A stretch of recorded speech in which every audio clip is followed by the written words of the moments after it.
1, 2.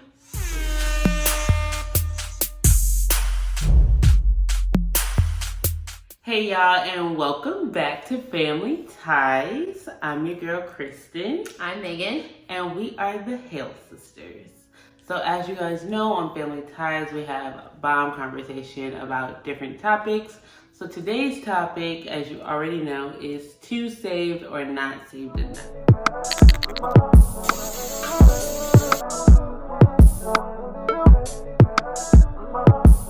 And so basically what we're going to be discussing is just being too churchy for the world and too worldly for the church. So I'll let Megan start. Yay. We were like having a conversation earlier about how sometimes it's hard being accepted in both like on both sides, if that makes sense. And but specifically we were talking about like church folk, and disclaimer ahead of time, we understand that we are church folk as well. Okay, we are Christians. We serve at our churches, our church faithfully. So don't try to come for us in the comments like we trying to come at y'all church folk. Okay, we are that too. All right, so now we got that out of the way. Exactly. So now that that's out of the way, we were just talking about like how I will speak for myself, but how sometimes I feel like the church does a bad job when it comes to helping like those who are trying to get saved. So like those people who either don't know, haven't experienced the stuff, have like not been taught these type of things, like wasn't raised in the church, things like that. So they don't know what we now know, you know, like from learning from being in the church. And instead of helping, we do condemnation. So like we over here judging folk, telling them like, you know, not even telling them all the time, you're looking at them sideways instead of telling them how they can be doing better or helping them in those situations. And I feel like a lot of times it's like we want to harp down on their sins. One, acting as if we don't sin as well. And then two, acting as if they don't understand or there's no area that you could just be helping them, rather than, like I said, judging them and like doing a bad job at like making it seem like you truly like church, worldly people can truly be welcomed in the church world. So I mean, that's like something that I get frustrated on. I know that I've been in the church, like I said, we both in the church, but there have been times where church people tried to judge me and say that I wasn't doing things the right way or that I wasn't acting saved enough. And like, from being one of those people, it gets frustrating because instead of you wanting to tell me what I'm not doing right, you should like give me practical and applicable things that I can be using to do a better job. You know what I mean? Like, or just to like, be able to look at the situation and now come to my own conclusion off of the tools that you've given me. Because I feel like even on that, like you want my issues and my convictions to be your convictions, and that's not always how it works. But yet you got so much to say and you want to tell me how I'm not Christian enough or how I'm not saved enough. You know what I mean? So yeah, I mean, like that's my take. I want to hear, you know, kind of how you feel about it and things like that. As we elaborate on this. I think you kind of said most of it. I think one thing I will add though is I think that people forget where they came from. And so people that just, you know, get saved and they leave everything in their past. But like I even say with relationships, like what I don't understand about relationships, small tangent, just a really small tangent. But what I don't understand about relationship is when things happen in a relationship and then you guys are like, oh, we'll put it in the past, we'll put it all behind us and let's move forward. But it's like, you have to deal with your past. Your past will forever be attached to your relationship because it's a part of your journey. So take it, heal from it, and take it along with you. And I feel like a lot of times that's what we as the body of Christ do. We have a past, we get saved, we leave our past and we forget it and we don't want to touch it or what have you. Act like it don't exist. Girl, but one, like I always say, or I've also heard say, it's just that one man's testimony is another man's prophecy. And to me, like when you leave your past behind and when you don't want to deal with it, like that's very selfish because there's so many lives that you could be helping, but instead we're either condemning them or we're being silent about it, which can come off as condemnation to the other person.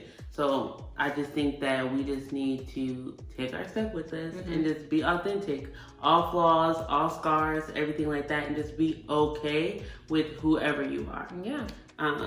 But with that, so I was thinking about this, and I was like, Megan, this is gonna be a great question for her. So it's segueing into like music, because I know that that's like huge with you, and also huge in like the church realm, worldly realm, or whatever.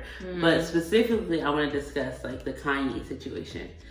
So when Kanye came from being Yeezus to now Sunday service, it was like a big shift, but it was also like a big uproar, not only in the church, but also in the world. So like, what are your takes on it?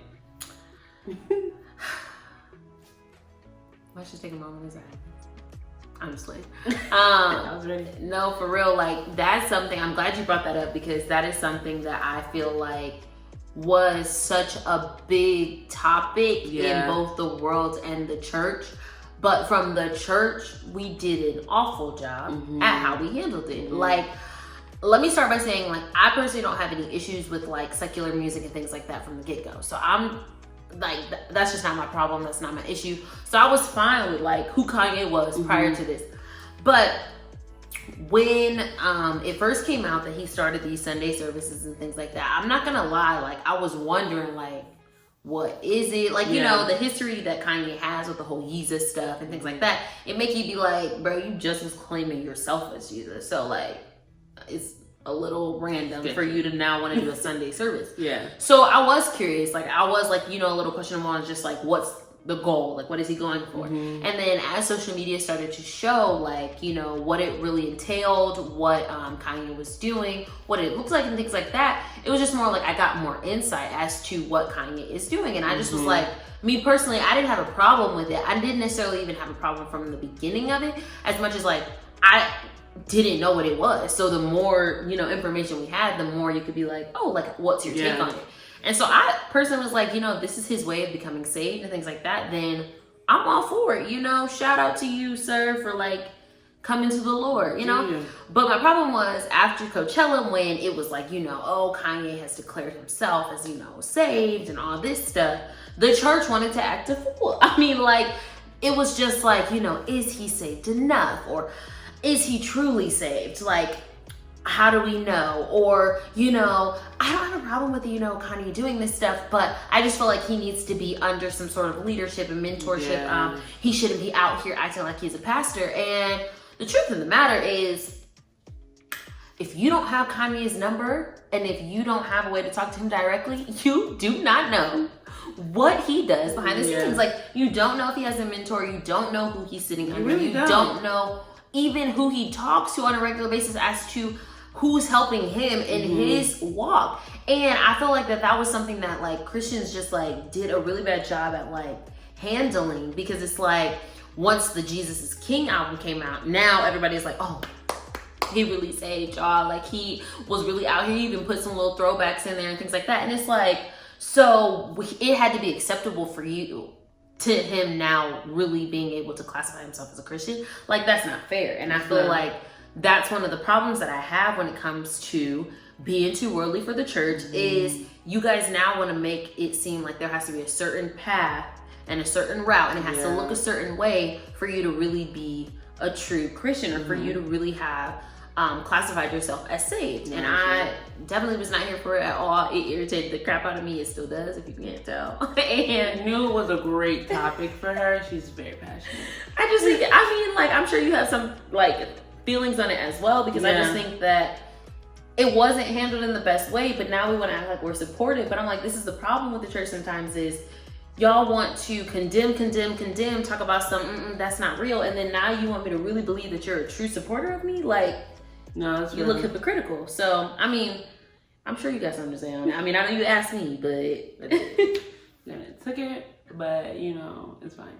No, I just think the only thing that I would say is that sometimes the church is just too nosy, too judgmental. I'm not really sure like the right word that I want to use, but ultimately it's like everything's not going to happen the way you feel like it's going to happen. Everyone's conversion is not going to be the same. And I think that the only reason that his was so criticized was because it was so public. Right. And I think that a lot of times, sometimes we miss the grace aspect. Right. We miss, like, when we did our conversions, we were in private. We were able to, peel off all of our layers before we could package it up real pretty to present it to the world. Right. But like all of his, from the worst of his life to the best of his life, were all publicized. Right. Like all the moments and stuff like that. And I think that we have to take that in consideration. Like we have to give some form of grace. And to me, I'm like, wow, how huge of you as a person, because you were willing to risk your career. Like, you literally to declare your salvation. Come on. Like, how many of y'all are doing that? Like, who is going to leave their job, though, to be like, I'm going to follow the Lord? Like, you're going to have Jesus come down here, send you an angel, then you're going to tell the angel to come back with 3 more angels, and then you're going to tell them to come back with Jesus. Like, let's be honest. So I just think that we just need to give him some grace. Like, that's how I feel. I think, too, like what you said about, like, his just being publicized is, first off, I know the Lord is probably like, you're welcome. Like, you're welcome that you didn't go this route and things like that. Seriously. But thank you. Right? For real. But I also feel like Kanye is just using the platform that he has for the way that he knows how to not only get people's attention, but to show a side of him, or like show them his identity in a certain way. And I feel like that's through music. Yeah. So we want to like harp on him on that and like make it seem like he's trying to be somebody, like a pastor and things like that, when I don't personally feel like that's what Kanye's trying to do. I feel like he's using the platform he was given and is now finding a way to help other people find Christ and help save souls. And I feel like that's what we're all supposed to be doing anyway. So for us to now try to make it seem like he's doing it the wrong way is very hypocritical. But even using Kanye, because like we know that now, you know, what he's declared and things like that. But we also know like he has a past and things like that. And so he comes from what would be classified as a secular, worldly world. So I'm sure that there are times where you feel like, I'm like, let's go to you, where you feel that sometimes the world doesn't accept you. So like, oh, for sure, give us some like experiences or just kind of like, what's your take on how sometimes the world doesn't really want to accept us and like we can be classified as too saved for the world? Okay, so I always say like, so I have a lot of like worldly friends. When I say like worldly, like they aren't like all up in church every day, you know, stuff like that. But I would say that it's easier now-ish. It's kind of easier now because they kind of know who I am. Okay. And they kind of know like Kristen's just not going to do it. But like when I tell you peer pressure is real. Peer pressure is real. Shout out. And so I think that that's something that I experience a lot in the world. Is kind of like, this is acceptable in this realm. So like, you should be doing it. And if it's like, no, I don't want to, or no, like, that's just not what I do anymore. Like, I'm not going out to the club with you every night. Like, that's crazy. Like, I used to do it, but I'm not doing it anymore. Like, my life has been changed. And, or like, what's another one? Like, dating. Like, I'm not going to, I have vowed that I don't want to have sex before marriage. And that is something that is very taboo for the world. And so just like, you know, Kristin, I don't understand how that's going to work. Like, maybe you shouldn't stay until marriage. Like, maybe you should just stay until you have like a committed relationship. Or I don't understand why you want to get married so quickly after dating someone. Like, you should date them. Like, literally somebody told me, you should date your person for like at least 7 to 10 years. So you can know, so you can know and experience them. You guys can live together and see if you guys want to have a life together. I said date? I'm sorry. Yeah, date. No ring. And so I said, what are y'all doing? What are we doing? I said, I got a whole degree in 4 years. 2 of them actually, and 5. So I don't understand why I need to date somebody for 7 to 10 years before I get a ring. Like, and so just stuff like that is where they're like, your standards are just too high, right, or your standards are unrealistic. And so I feel like I get that more, like your morals are just like through the roof. Yeah. And that's what I get from like those type of situations. Yeah. First off, I'm sorry, but you didn't know that. I forgot. 7 to 10 years. What are we doing? I don't know. That ain't gonna work for me. But and I told them never. Girl, would I ever? I wish you would try. I wish you would. I think that's a good topic though, like with dating and just how today's society looks at it. It can be like not even, I mean, hard, yes, but like sometimes that's the issue that we have when it comes to being too churchy for the world, which is like to us is simple standards. Like, yeah, bro, I'm just not having sex with you. Like, what? But so many times in today's society, it gets shown that that's just a part of dating. If you classify yourself as exclusive, you sleeping together, like, or y'all now get a house together, or whatever the case is. And it's like, if you do anything against the grain, they like, see, you think you better than us, so you act like everything is like below your standards. And then dudes want to hit you just like acting as if you're so much. Like, no, you're doing too much. See, like, this is why I don't mess with church girls, because they just be out here doing all this. And it's like, first of all, I just have standards. But like that is kind of some areas and a good one to use as to how the world can be on the side of being too judgmental and like not really allowing church folk or saved folk to still be accepted in the world or in today's society.